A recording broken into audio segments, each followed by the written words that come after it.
I've been called to start doing something different and really look into the superpowers that we gain through our inner childhood wounds and how to integrate those superpowers in a way that we can soften them so they don't act as barriers.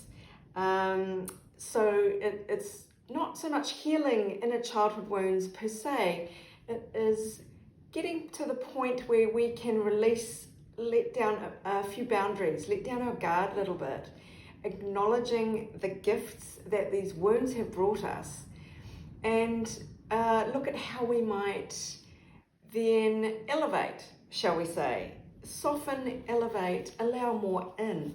So I've developed a new deck, and it is, I call it my Chiron deck because Chiron is the asteroid of the wounded healer. And anywhere in your astrology chart that you have Chiron, you get some very strong clues as to what your wounds are in terms of the planets that it is making an aspect with, and also in terms of its house position.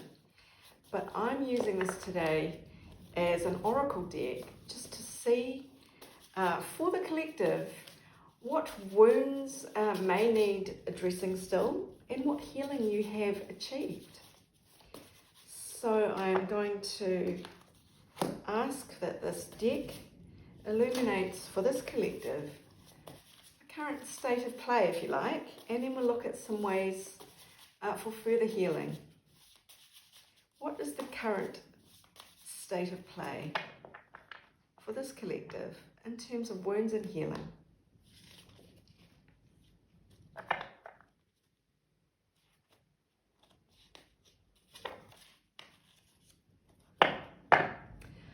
Okay, this is interesting. We've got two out of the gate that I believe are quite common. I know this is something that I have experienced myself.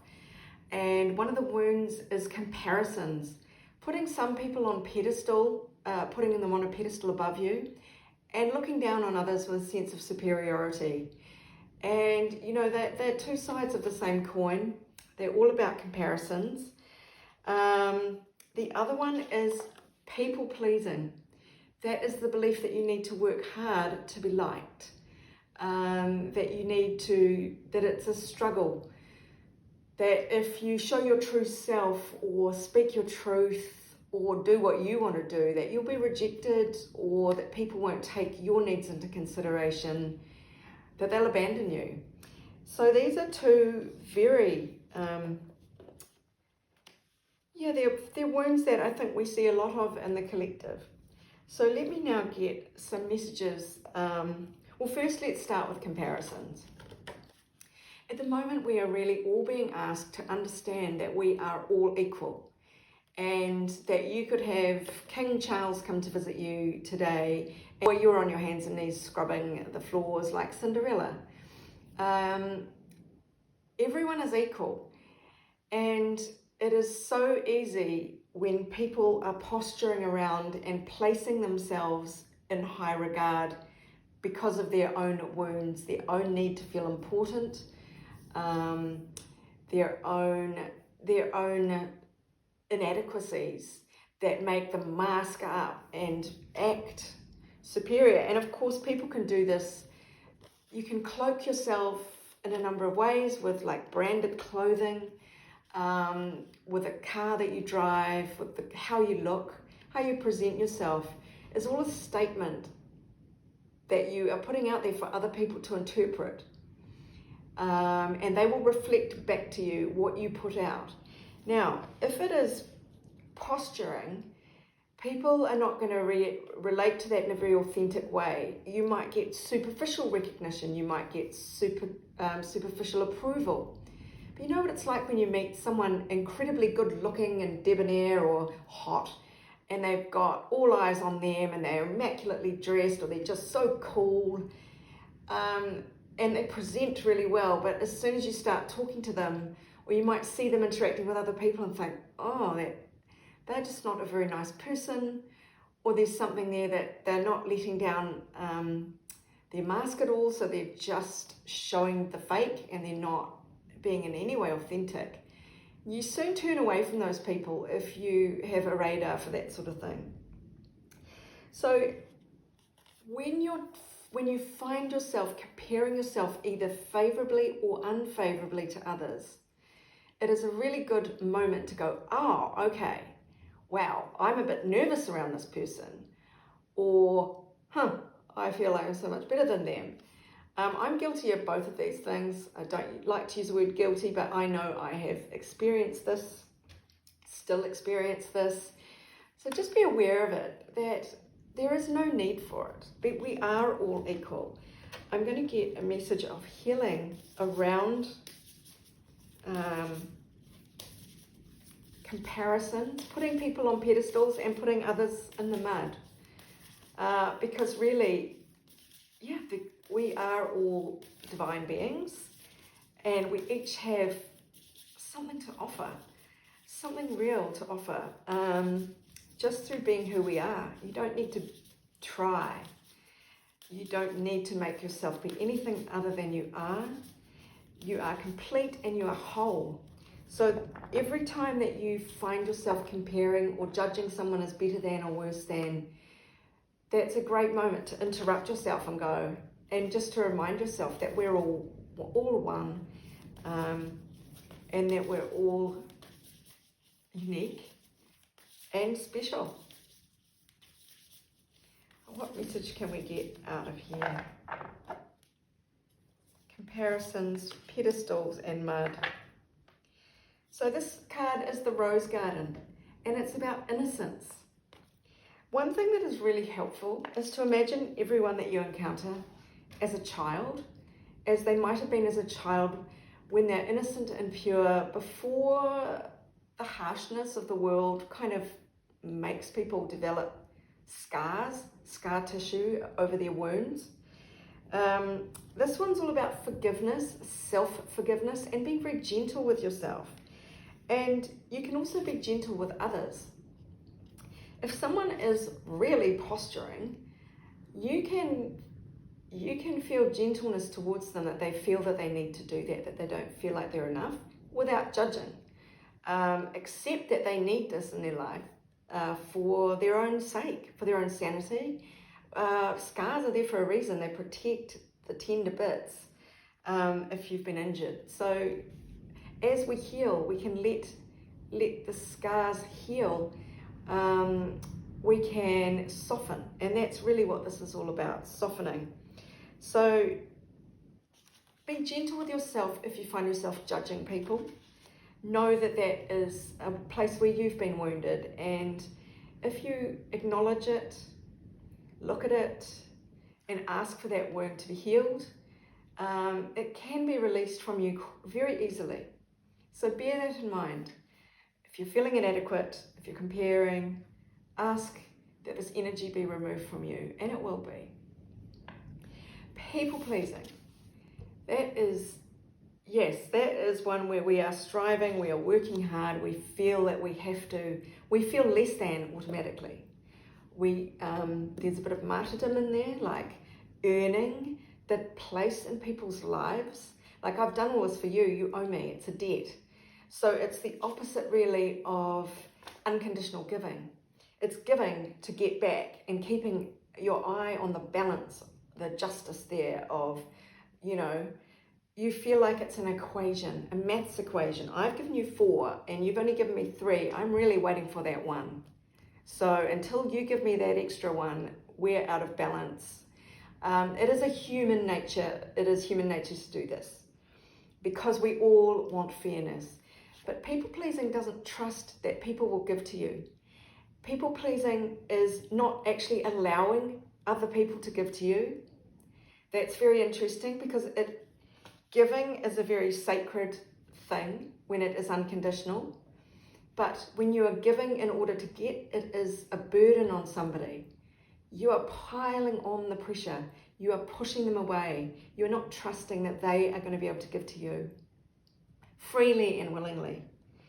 And you'll find when you stop people pleasing, it's about having a boundary in a way that says, I'm pleasing myself, and not in an obnoxious way, but you can make yourself the sovereign that says, I don't want to do that today. I really need a day of peace and just rest, and I'm going to gift that to myself because I deserve it. Anything people-pleasing is just an anxious response that doesn't trust you're lovable in a way. And the thing to practice with that is receiving. You might find when you notice that you're blocking people giving to you because you don't feel comfortable receiving. So the next time someone wants to hold a door open for you, carry a parcel for you, give you a compliment, say thank you. Even if your inclination is to say, no, I can do it, because you don't want to be a burden, you just let that go. Notice with love when you're doing that. And if you miss the moment, that's fine. Next time, just resolve to keep an eye on yourself, that when someone wants to do something nice for you, that you are able to accept it.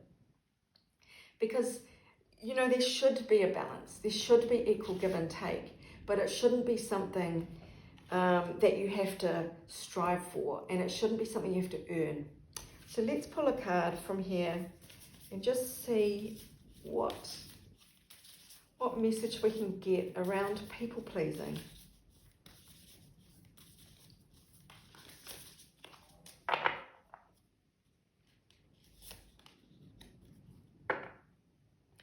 Oh, this is interesting. This is the Wastelands card. Sustainability, slow down, most importantly, tend to your garden. If you are giving and giving and giving and people pleasing, you are just exhausting yourself. You are creating a desert within yourself. There won't be anything left to give. And you will feel resentful that no one has given to you.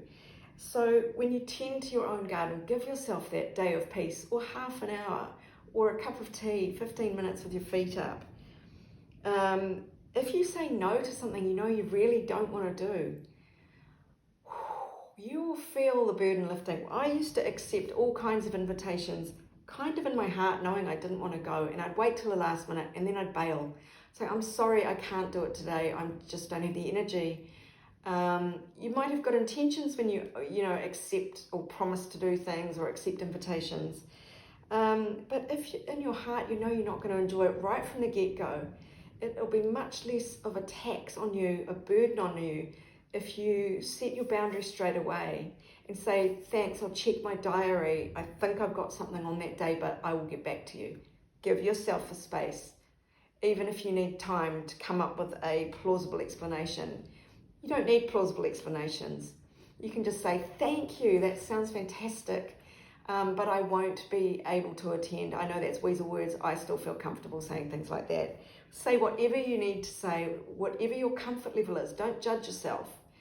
You read, people who do say on the internet, it's great advice that no is a complete sentence.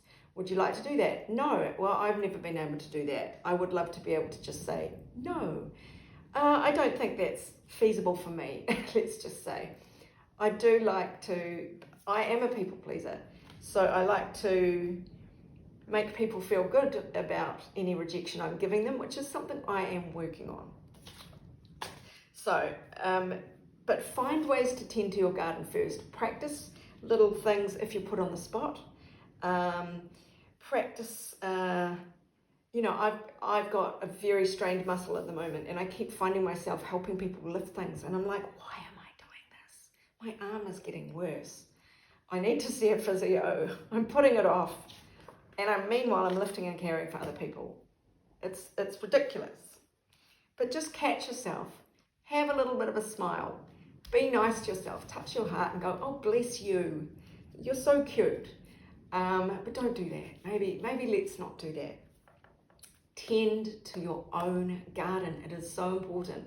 If you're not growing your own fruit and vegetables, you're going to starve to death. You can't feed everyone if your garden is barren. So look, my darlings, I hope this helps. This is a deck I'm going to use more and more. And if you'd like a reading, about healing your inner childhood wounds, or just, this was quite profound when I did it for myself and pulled out where have I healed and where have I not. I was quite shocked. And not in a bad, confronted way, but I was like, okay, yes, all right, I see this. I need more boundaries, obviously. Yes, I will be doing readings. I'll put it on my Snip feed. If any of you is interested in getting a personal reading, just to tap in with where you're at, what lessons you might most need to know. You probably will know what energies you are carrying, but sometimes you've got blind spots, and sometimes it's great to just tap into a reading and go, oh, I didn't realize I still was a people pleaser, or I have a little bit more work yet to do. Excuse me, confirmation burp. A little bit more work to do in that regard. We're all always learning, we're all always growing, we're all always ascending. The main thing is be kind to yourself, forgive yourself for everything. You're not meant to beat yourself up in this life. You're meant to, if you've made a mistake or you've behaved, you've let yourself down in a way by letting other people run roughshod all over you because you've taught them that that's how you are happy to behave. And if you've been elevating some people and squashing others, just forgive yourself. Take the learning from it. Know that you're not doing that anymore and that you're working to let that go. And lighten up and soften. And that's what we're all being asked to do this year and beyond. And it'll be easier to do so. So focus on it and bring that energy into your aura. Call it in, and things will begin to lighten for you. This was a bit of a long one, but I hope it helped. And I'm going to do a series, I think, of free videos of these wounds and talking about the remedies. So I hope this helped, my darlings. This is Sarah, wishing you much abundance, love and joy, which obviously springs from healing.